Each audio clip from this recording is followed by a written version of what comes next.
أنا اللي لفيت البلاد وطفت وشفت ألوان من العباد. أنا الشاهد على التاريخ، جيت بقلمي على طول أكتب حروف وسطور عن شعب ملا الدنيا نور، حضارة، دين، فن وعلوم، على الأرض بتزرع الخير كل يوم. اقرا واعرف يا إنسان، كان في إيه هنا زمان على أرض مصر.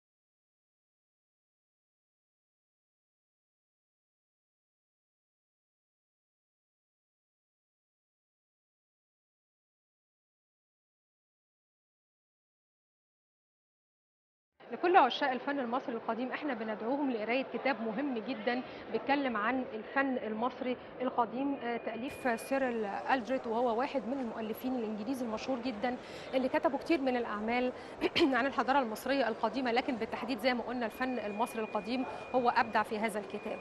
قدم لينا شكل الفن المصري القديم، سواء اذا كان في التماثيل الضخمه اللي احنا شايفينها، التماثيل لدى المصري القديم كنوع من انواع فنون شهيره جدا وفن النحت طبعا، او الرسم، النقش على الجداريات. زي ما احنا عارفين ان برضو من اشهر الفنون اللي قدمها المصري القديم هو تسجيل حياته بالكامل، تسجيل تاريخه، تسجيل افكاره، تسجيل حياته اليوميه على الجداريات برسومات رائعه جدا، في منها البارز وفي منها الغائر.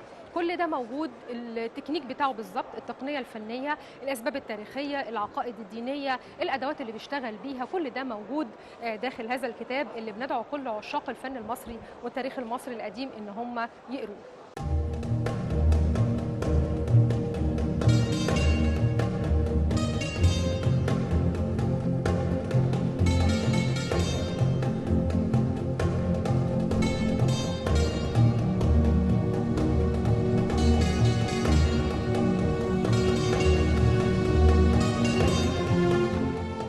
واحنا معاكم النهارده جوه المتحف المصري، ومعانا ضيفنا الدكتور لطفي.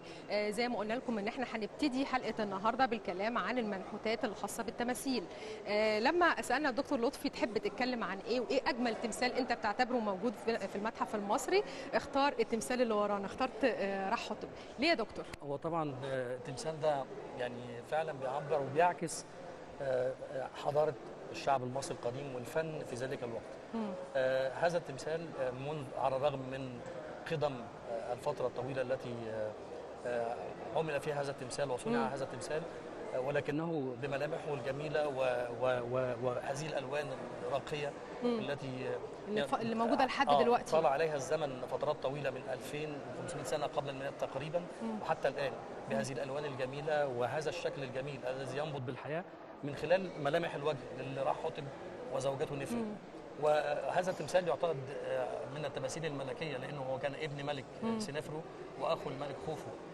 فهذا التمثال الملكي تمثال جميل جدا ينبض بالحياه زي ما واضح. تمام. وبالعكس ده اللي بتحكي القصه الطريفه عن العثور على هذا التمثال في مقبرته في ميدوم في محافظه بني سويف الحاليه، ان ماريت لما كشفوا والعمال كشفوا عن هذا التمثال ووضعوا الإضاءة والإنارة على وجه التمثال، اعتقدوا أن هذا التمثال تمثال حي عشان من العينين. هي فعلا عينيه يعني نوع من أنواع الحجر الكريم ولا ايه ده؟ نعم، يعني حجر كريم، يعني انسان العين نفسه من الكريستال، والبياض العين ايضا معمول من حجر الكريستال ايضا، ولكن لان العين اصلا بتتعمل من الاوبسيديان، من حجر من انواع الحجر الراقي جدا، هو يعتبر حجر نصف كريم. طبعا زي ما حضرتك قلت ان هو من الاسره الرابعه، لان هو اخو خوفو.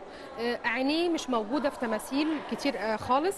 وبرده فكره الشنب، احنا ما شفناش قبل كده خالص شنب ولا دقن. هو يعني في التماثيل المصريه حاجات جميله جدا في التمثال، برضو من اهم التماثيل اللي لم يظهر الشنب الا في عصر زوسر، يعني تمثال زوسر الاسره الثالثه.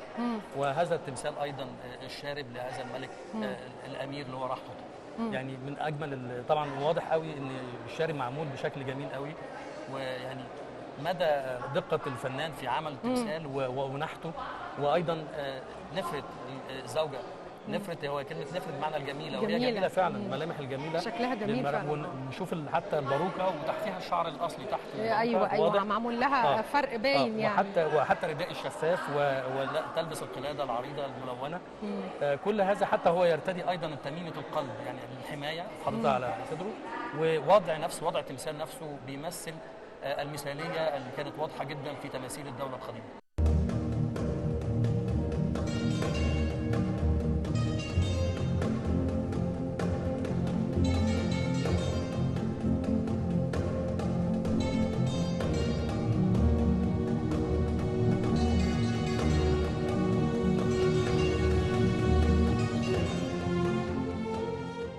احنا برضو من الكتاب عايزين نعرف هو اتكلم قال ايه على تتابع الخامات اللي بينحت منها التماثيل. يعني مثلا شايفين التمثال ده قدامنا مصنوع من الحجر الجيري. في هنا عندنا في القاعه تماثيل كتيره جدا انواع مختلفه، فتقول لنا بقى التطور ده جه ازاي وايه سبب الانواع المختلفه؟ يعني ايه اللي بيتنحت من الخشب، ايه اللي بيتنحت من الحجر؟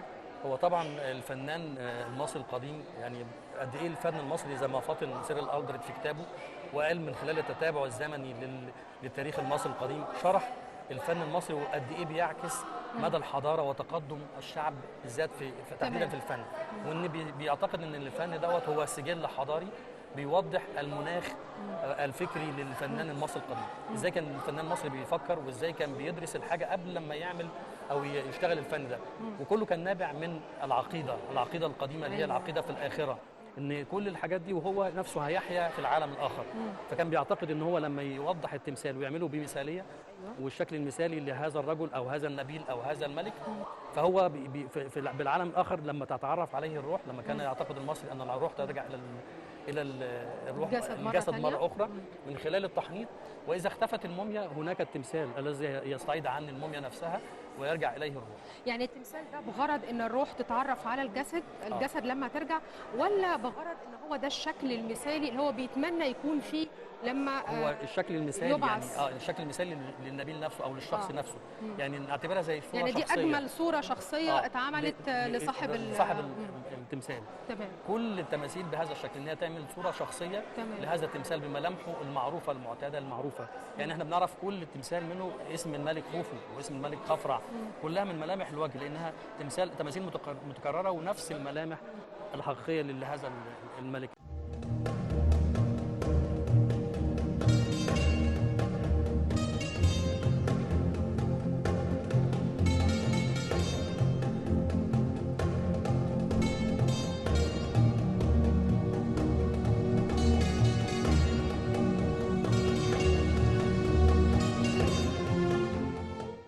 معاكم في نفس القاعة، وزي ما قلنا ان في يعني خامات مختلفة بيتعامل معها المصري القديم في صنع التمثال.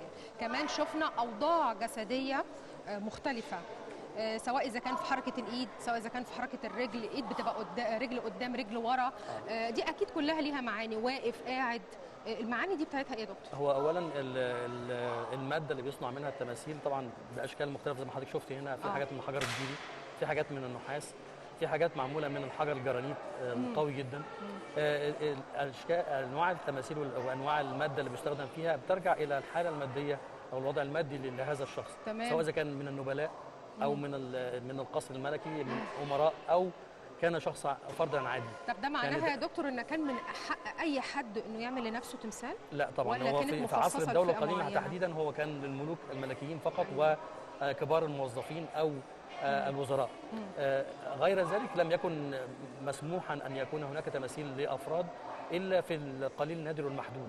يعني تمام. لم يكن هناك تماثيل أفراد كثيرة، ولكن كانت كله نابع من العقيدة زي ما قلنا قبل كده، أن العقيدة هي اللي كانت بتصور للفنان أن هو لازم يقوم بعمل التماثيل دي للروح والعوده تروح مره ثانيه. طب ما هو كده معناها ان عامه الشعب هيبقوا مظلومين في جزئيه لا طبعا العقيده هو دي سمح بها بعد ذلك، يعني آه. كان معمول قاصره أيوة. على الملك وعلى الموظفين، لكن بقى مسموح بها بعد ذلك. يمكن في فتره في عصر الملك خوفو، وده اللي كان بعض الناس بتقول ان هو حرم التماثيل في عهده، لكن ده ما كانش صحيح، لان هو في تمثال صغير جدا موجود في المتحف 7 سم من العاج معمول للملك خوفو.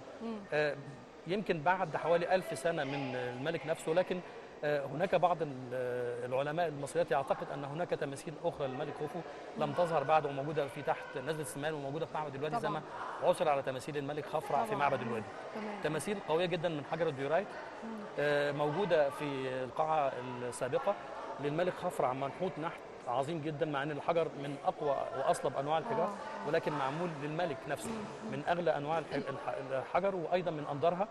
ويتعمل التماثيل الخاصه الملكيه للملوك من الاحجار الصلبه الجيده. اما باقي النبلاء او غيرهم فكان يصنع ايضا من انواع مختلفه ولكن باقل جوده من التماثيل يعني هم برضو بيفكروا في نوع الحجر اللي ممكن يصمد يقعد فترات طويله، غالي نادر شغله صعب، ده ما يبقاش الا للكبار. احنا شايفين برضو في القاعه في من الخشب، في من المعدن، برضو من حجر مختلف ورانا. يعني قلنا المصري تعامل مع جميع المفردات البيئيه اللي موجوده. ده طبعا منذ القدم، يعني من الدوله القديمه نجد تمثال لبيبي الاول وهو مصنوع من النحاس المطروق، ودي تقنيه عاليه جدا في هذا الزمن القديم جدا، وبتقنيات وادوات بدائيه، يعتبر بدائيه بالنسبه للعصر الحديث. يمكن اعتقد ان في كليه الفنون التطبيقيه بيدرسوا كيفيه الطرق على النحاس والمعادن، كيفيه طرق المعادن وكيفيه صهر المعادن وصبها في قوالب، لكن هنا ده معمول بطريقه الطرق على المعدن نفسه عشان يصنع منه ده. وان بعض اجزاء منه يعني يقال مثلا الجزء الوسط من هذا التمثال انه معمول من الذهب، يعني الجزء اللي هو فيه الشنديد او النقبه الملكيه اللي كان بيرتديها الملك معموله عشان كده مش موجوده، من الذهب. والتاج ايضا والتاج ايضا برضه من الذهب. هي دي اللي اتسرقت. تمثال لبيبي الاول، ويعتقد ان التمثال الثاني لانه اتوجد داخل التمثال الكبير هو لميرن رع ابنه، واتوجد في منطقه الكوم الاحمر في هيراكومبلس المعروف.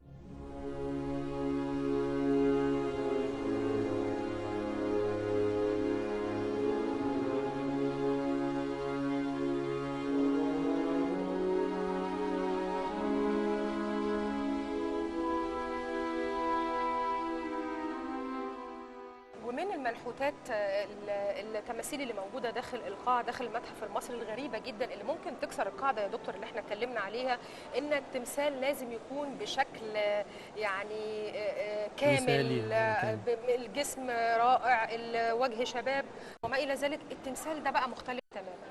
فتحكي لنا قصه التمثال ده. احنا طبعا عارفين ان عبر العصور كان بيبقى فيه افكار مختلفه للفنانين، واشهرهم على الاطلاق طبعا الشكل الجسماني الغريب اللي كان عند اخناتون في تماثيله ومنحوتاته والنقوش حتى اللي كان معموله على الجدران. فنتكلم عن فكره ازاي في بعض الاسر طلعت من الاطار. هل ده فكر فني؟ هل ده تبع الحاله مثلا الصحيه؟ لان احنا شايفين ان هو قزم، فلو حاله صحيه فلازم نغير شكله. الفكره كانت ازاي؟ يعني زي ما حضرتك قلت فعلا هو يمكن اخناتون حاله فريده في الفن المصري القديم، لانه كان حتى الفن نفسه مسمينه بالفن الاتوني بالنسبه للاتون المعبود اللي نادى به اخناتون في وقته. كانت الملامح الفنيه مختلفه وغريبه، ان هو بيحقق العداله معت، يعني كلمه معت بمعنى العداله في مصر القديمه كان هو بيحاول يبين الصوره الحقيقيه للانسان. هو كان مريض فعلا عنده داء الفيل؟ هو طبعا ولا بعض العلماء المصريات اللي اقترحوا حاجات علشان يوضحوا ايه الشكل الغريب لهذا الجثمان الخاص بالملك، لكن الاعتقاد لان طبعا الموميا بتاعته لم يعثر عليها، لكن يمكن يكون من الملامح دي ان هو ربما انه يكون مصاب بشيء معين او في شكل للجسم شكله غريب شويه، لان ملامح الفن الاتوني امتدت فتره بعد وفاه الملك نفسه. لقيناها في بعض تماثيل توت عنخ امون، بعض التماثيل فيها الراس الكبيره الشمامه الراس الانبوبيه موجوده، وحتى البطن والفخذين المتكورين الكبار قوي دي موجوده حتى في بعض تماثيل توت عنخ امون. فده بيأكد ان الفن وقتها كان بيحاكي الملك نفسه. الفتره الفنيه نفسها كان هي دي اللي بتحاكي الحقيقه اللي الموجوده والفنيه الموجوده. او زي ما بنقول ان هي الاسره الاتونيه كلها كان عندها فكر مختلف وشاذ عن الخط المصري القديم المعروف الفرعوني القديم. برضو فكروا بالطريقه الفنيه الفنيه نفسها مختلفه. غير الاله، هو غير كان الفن، غير كل الحقبه حاجه. الفتره دي بالذات كلها كانت غريبه حتى في فنها، وزي ما قلت لحضرتك هو معروف حتى بالفن الاتوني، يعني تمام. فن ينسب الى هذا الفتره. تمام. مين ده هنا بقى؟ يمكن ده سنب من الاقزام المعروفين في فتره عصر الدوله القديمه، والاقزام كان بيعتمد عليهم في حاجات كتيره قوي. في القصر الملكي كانوا بيبقوا راقصين امام الملك، يمكن احنا عندنا هنا للترفيه. ايضا للترفيه الخاص بالملك. كان لهم مهنه خاصه جدا في فتره واستمروا فيها فتره طويل جدا، هي صناعه الذهب، لان اطرافهم كانت دقيقه جدا فكانوا بيستخدموهم في صناعات دقيقه ايضا، لكن صناعه الذهب ايضا. هذا الشخص ايضا الذي ارتقى الى مناصب كبيره في القصر الملكي، وصل الى انه يبقى مسؤول عن دولاب الملك وملابس الملك في القصر الملكي في عصر الدوله القديمه، يعني حوالي 2500 يعني سنه قبل ثقة الميلاد. وله ثقل في القصر الملكي. كان ايضا يصور زي ما حضرتك شايفه، الفنان حاول يستعيد عن بقطعه فنيه جميله بهذا الشكل. يمكن ربما ايضا في الخلفيه بيجد الباب الوهمي بتاع هذا النبيل ايضا، ومصور عليه وهو يجلس على محفه، محمول على محفه يحملها بعض الافراد. ده يؤكد مكانه هذا الشخص في ذلك الوقت. زوجته واضح انها طبيعيه، زوجه طبيعيه، واولاده هم اللي قدام، واولاده امامه. الاوضاع المختلفه لهذه التماثيل ربما ان هو كان بيتاكد المتوفى نفسه عايز يبقى في شكل مثالي مع في صحبه عائلته زي ما هو بيصور في بعض الاحيان، او ان هو يصور الهيبه الملكيه، يصور تمثال جالس للملك او واقف في شكل ملكي ويحمل ويمسك الشارات الملكيه.